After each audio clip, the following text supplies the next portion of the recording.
Your support helps us bring you programs you love. Go to WyomingPBS.org, click on Support, and become a sustaining member or an annual member. It's easy and secure. Thank you. When they created Uprising in 2019, Terri Markham and Alexandra Stevenson didn't know what to expect from their new grassroots effort to combat human trafficking.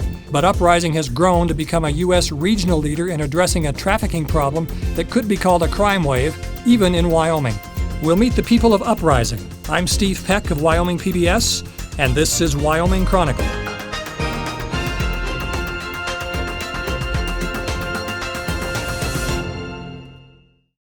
Funding for this program is made possible in part by the Wyoming Humanities Council, helping Wyoming take a closer look at life through the humanities, thinkwy.org, and by the members of the Wyoming PBS Foundation. Thank you for your support. We're joined today by Terri Markham and Alexandra Stevenson of Uprising. Terri, tell us what Uprising is. So Uprising is a Sheridan-based anti-trafficking nonprofit, and we are committed to confronting human trafficking through awareness and education. You're using the term trafficked and traffic and trafficking. For those who don't understand what it means in this context, explain. So trafficking, I like to describe it sort of as a formula. There's really just a few things you need for something to be considered a trafficking case. The first thing that you need is any sex act.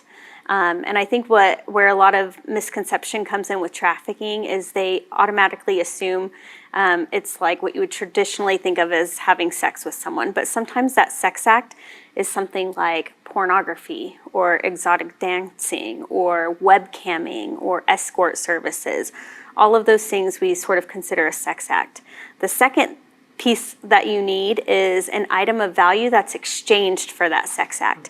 And again, that's where another common misconception comes in, because a lot of people assume it's always a cash transaction for something to be trafficking. But a lot of times that item that's traded is drugs or a place to sleep for the night, a meal, a ride home. It can really be anything. When you have those two pieces, that's what we'd consider commercial sex. Where it really becomes trafficking is when we add in that third piece, which is a third party that's profiting off of the exchange. So I like to explain it like that because just the word trafficking, I mean, it implies movement, right? You think of like cars on a highway or something, but people can really be trafficked like just in their own town or in their homes and never be moved at all. And so I kind of like to bust that myth. And it's a crime in Yes. many cases or all. If it is an adult can legally consent to a commercial sex act. So it's only a crime for them if we can prove that there's force, fraud, or coercion present. So basically, they're not doing this by choice. When it comes to a minor, if they are engaged in commercial sex at all, it's a crime. By law, they cannot consent. Yes, they cannot consent to commercial sex. So And therefore, in Wyoming, a minor is what age in this context? 17 and under. We're in Sheridan on the eve of a regional conference that Uprising is hosting. Conference is called GRIT, Greater Rockies Immersive Training. And the immersive part is the part I think we're most excited about. There's an element of awareness to it, which is interesting, particularly because of children who can be involved, but not always. And Alexandra, something that helped draw you to this and has sharpened your knowledge of it relates to that. And I was surprised to hear, I guess, that someone, even of your level of interest, of commitment, of knowledge, didn't know yourself necessarily that you'd been trafficked. And I'd like to ask you, for people who are saying, well, how can that be? How can that be? What happened? Well, first of all, trafficking is a really big word in that people think of it as this big crime that happens over there. It's not a community crime. It's this big thing that happens either in big cities or with organized crime, or it sort of has this Hollywood feel to it, like the movie Taken. And that's certainly what I had thought of it as. In fact, I really hadn't given trafficking much thought at all.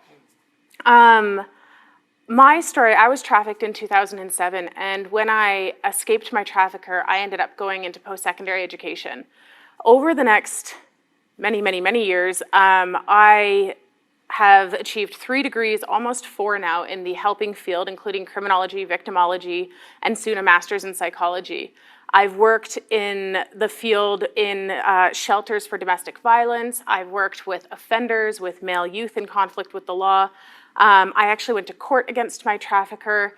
And even with all of this knowledge, I never considered myself to be a trafficking victim. And it wasn't even that I didn't consider myself, like I thought about it and decided that it wasn't a thing. The thought never even entered my mind. As far as I was concerned, I was a victim of domestic violence and poor decisions on my own part, really. And when I moved to Sheridan and I found out that a woman named Terri was doing some anti-human trafficking work, I was like, well, that's similar to domestic violence and helping people that I really want to do. And I contacted her and said, hey, can we meet? I'd love to share with you. I want to help. And it was actually at that meeting where I kind of said, well, I don't know much about trafficking. That's not my story, but let me share a bit of my story with you and you can tell me how I can help. And it was Terri who turned to me and said, what do you mean you weren't trafficked? That's what you're describing to me is trafficking. And it was life-changing to hear that, because as someone who had spent the last 15 years thinking of my experience as my own poor choices, to have someone say, that wasn't your fault. Not just the domestic violence. I knew the domestic violence wasn't my fault, but the exploitation that I experienced, the sexual exploitation I experienced, wasn't my fault. And there's a name for what happens and how it happens, and it's so insidious. And for me, it was just, how did I not know? And if I don't know, in my position of education and career and knowledge, there's no way other people have this information. What brought you to this field? I'm from Texas, and back home about 9 or so years ago, there was a lady in my community who was working with women in the sex industry. And it intrigued me, and so I ended up getting involved, and I saw trafficking right in front of my face. Things weren't adding up, and so I started doing more just education on my own part and research, and realized what I was seeing was actually trafficking. And it was kind of a pivotal time for me, because once you see that, you can't unsee it. And so I just felt this urge that I wanted to do more, and eventually I started a chapter of an anti-trafficking nonprofit in Texas, and I did that until I moved to Wyoming.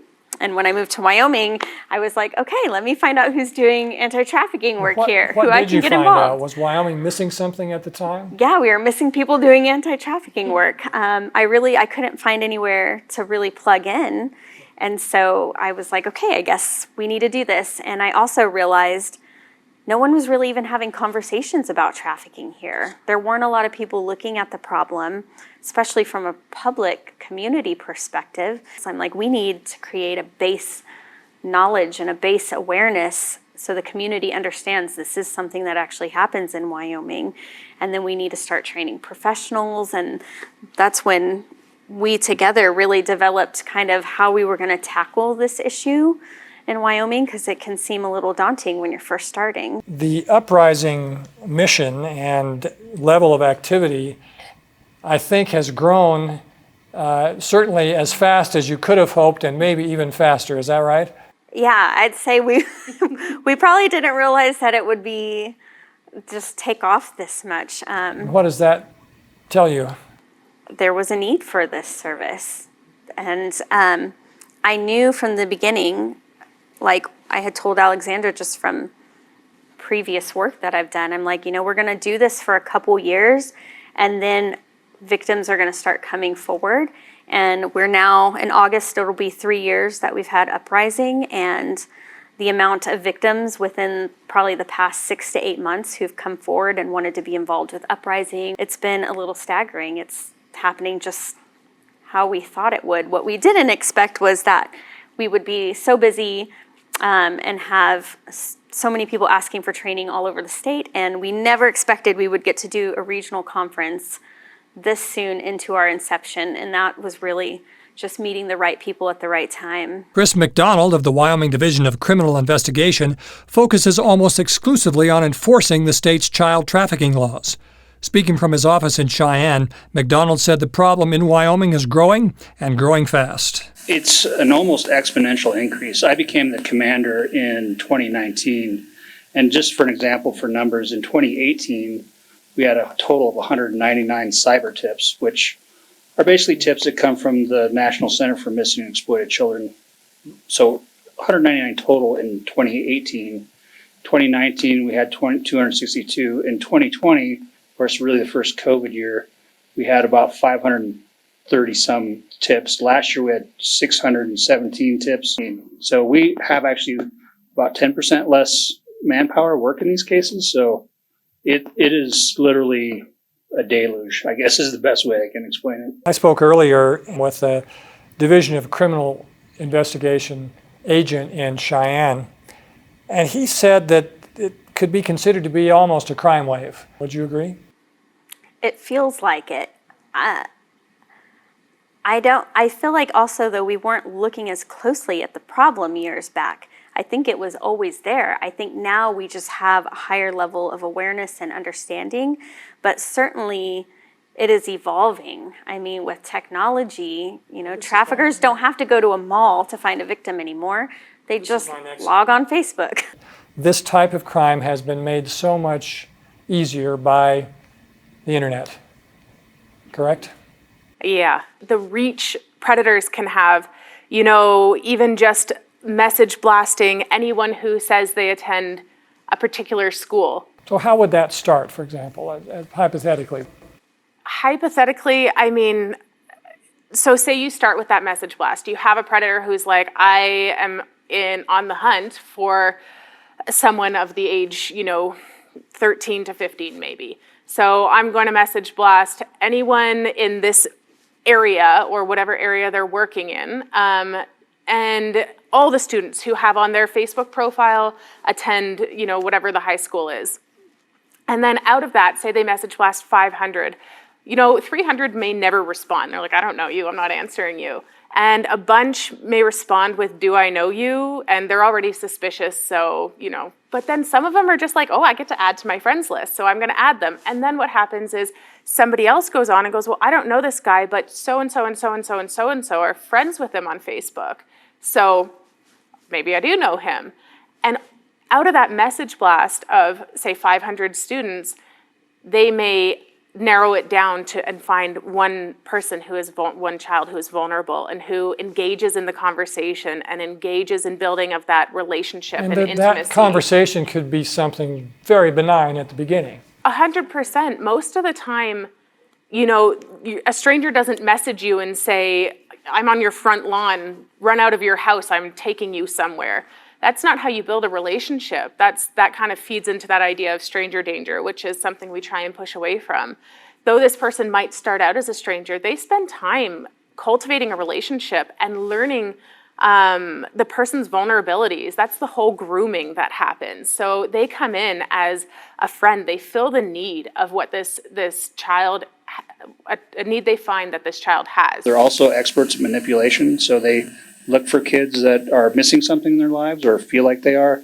They'll try to provide that and then start that process. So they count on the fact that kids won't tell or don't want to tell because they're ashamed. They think they'll be in trouble, or they think no one will believe them. And the biggest thing is they'll try to convince children that, it's partially their fault. So maybe it's for intimacy. They want to have a boyfriend or girlfriend, or maybe their parental figure isn't a strong person in their life, so they fill that. Or maybe they really wish they could afford the things the other kids can, so they buy them presents. As they fill this need, then the victim becomes indebted to them, and then once they flip the script and say, okay, I'm going to need you to do this, that bond, that trauma bond is already built, and that's how they're able to traffic someone. I've heard that video games often is an entry point for someone. Do you like to play this game, or would you like to try it? And we could play it together. Part of the relationship building, which then can lead sinister directions. And sometimes they're on these games that our very young children are playing, like the Roblox and the Minecraft. Anything that has a messaging feature, like you need to be really cautious of. And I've met several parents, we work with several parents, in fact, who their kids were being groomed, and it started on a video game like that. And then oftentimes that predator will eventually be like, let's move this conversation to Kick or some other sort of messaging app where they can more freely, easily message back and forth. When I first started, we were targeting like the 7th, 8th, 9th grade age group, but Now it's younger. yeah, we found that our victim ages have decreased, so we really started to go into, we made a concerted effort to go, we kind of look at that 5th and 6th grade level as really a critical time. With younger and younger kids, getting a cell phone or getting an iPad or simply just being allowed and becoming so knowledgeable so quickly about what to do, it must complicate your situation immeasurably. One of the most complicated things is the belief that social media is only evil or only full of predators, and the idea that if we just don't let them use it, we protect them from it. And that is so problematic because technology is not going away, right? So it's no longer this idea that like maybe if we just ignore it, it'll disappear. Not teaching your child how to use technology and social media safely is the same thing these days as not teaching them how to cross the street safely.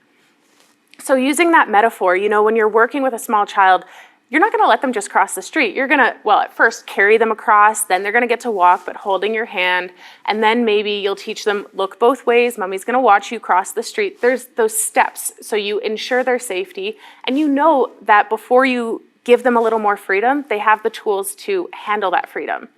It's similar with social media. You don't just hand a kid a cell phone and an Instagram account and say, go nuts. You teach them that this is a platform that has good things on it. You can meet people and friends and learn about other interests, but there's also dangers to it. So at first, when your child first has a social media account, you may want to have in the description parent monitored and actually monitor the account. So you tell your child, yes, you have this piece of technology, but you have to earn the trust around it and you have to earn the privilege to have it. So for now, I'm gonna be taking it every night and I will be going through all of your DMs and looking at everything you're doing on there, and anything that comes up that makes, you know, that I wanna talk to you about, we're gonna have a conversation about. Once I feel like you have earned a little bit more freedom, maybe, you know, I'm going to release some of that. I'm gonna let you cross the street by yourself, you know, I'm not gonna be checking your cell phone every night, but if I start seeing some odd behaviors or something makes me uncomfortable, then I still will have access to it. I am in the same boat. I don't know that any of us are as good with technology as our kids are, but it is so important to have that conversation early, and everyone's parenting is their own business, but if we do have devices, to make sure we have access to those devices. And I tell all parents, if your child has that application, be it Snapchat, be it Instagram, be it whatever, you should have that application, and not only have it, but know how to use it.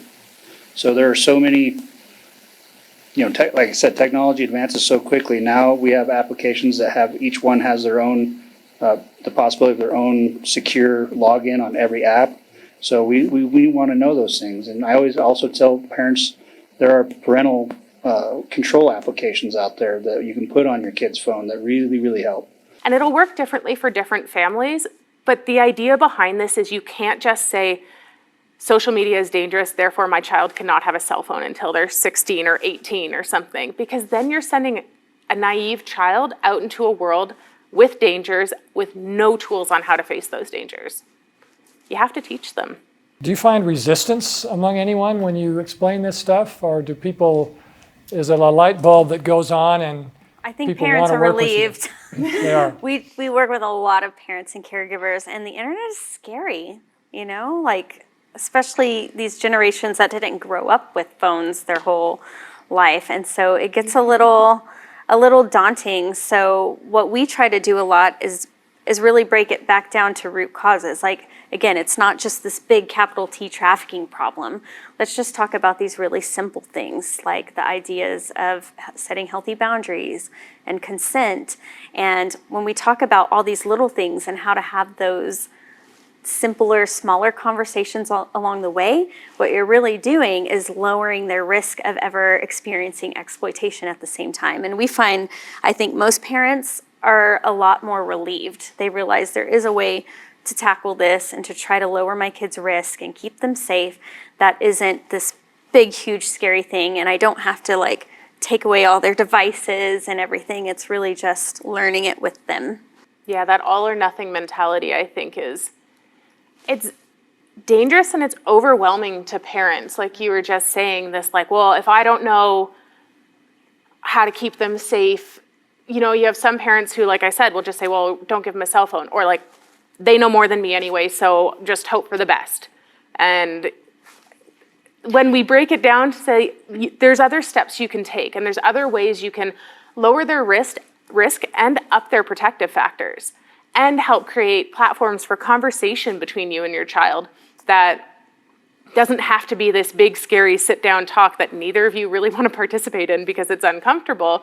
You can break it down into these much more manageable bites that everybody gets a moment to teach, to learn, and then time to digest it, and then talk about it and keep moving on. And I think when you teach that, parents feel far more empowered in a space that before frightened them. I think with many parents on any number of topics haven't always known, well, how do I talk to them about this, especially if a younger and younger child. It strikes me that this could be, in a time when there isn't a lot of, we have fewer things that unite us, we can all sort of agree about, that this might be one, that young and old and political persuasion and urban and rural and male and female might have find some common ground, that this is something that's important and we've got to deal with it. Like she said, it's not going away.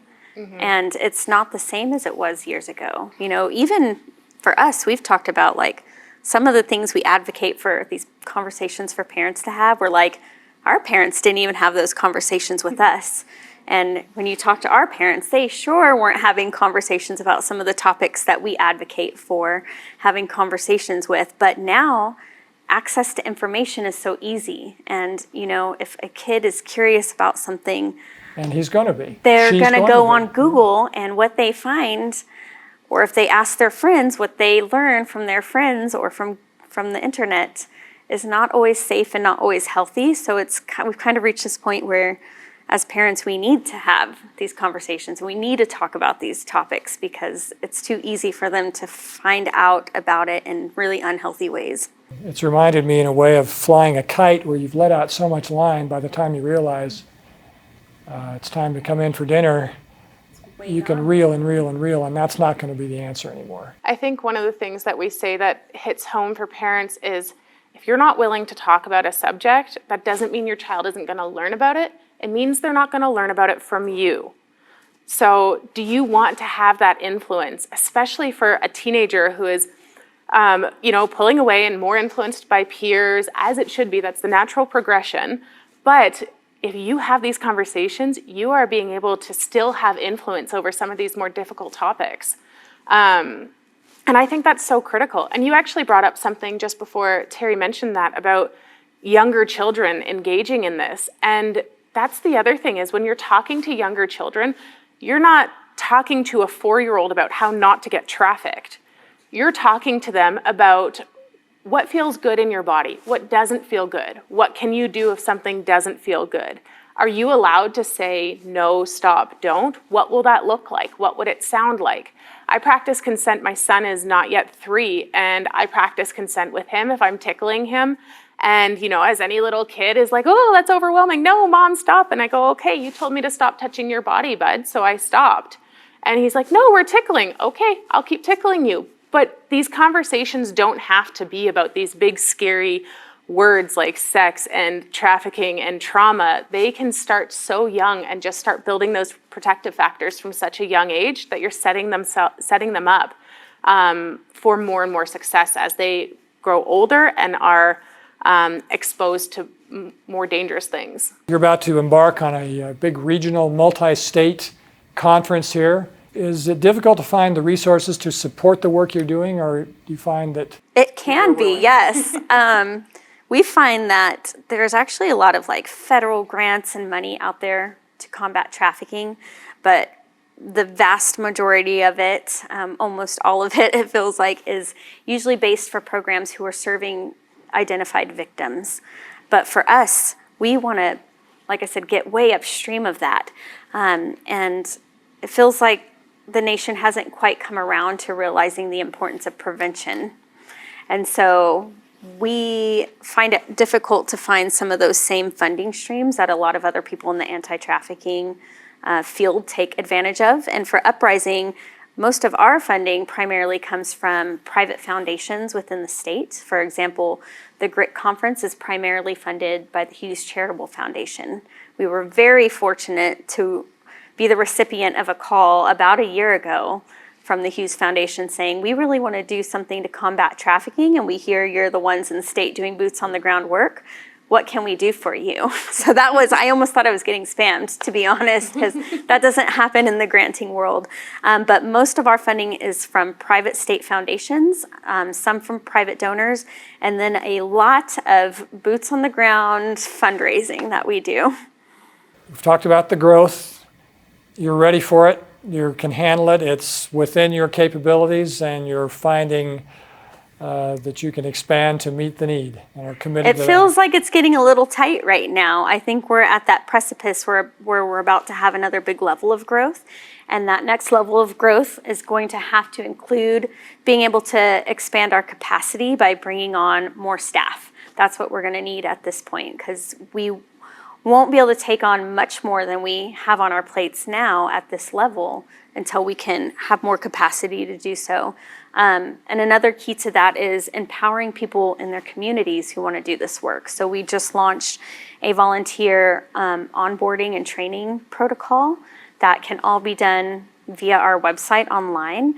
And now we are equipped to actually be able to train people in their communities who are passionate and are telling us we want to do something to help. Now we can help train them so they can do some of the more awareness and community level stuff, and we can put more of our effort into continuing to train professionals and look at the statewide lens of how to get more widespread prevention education.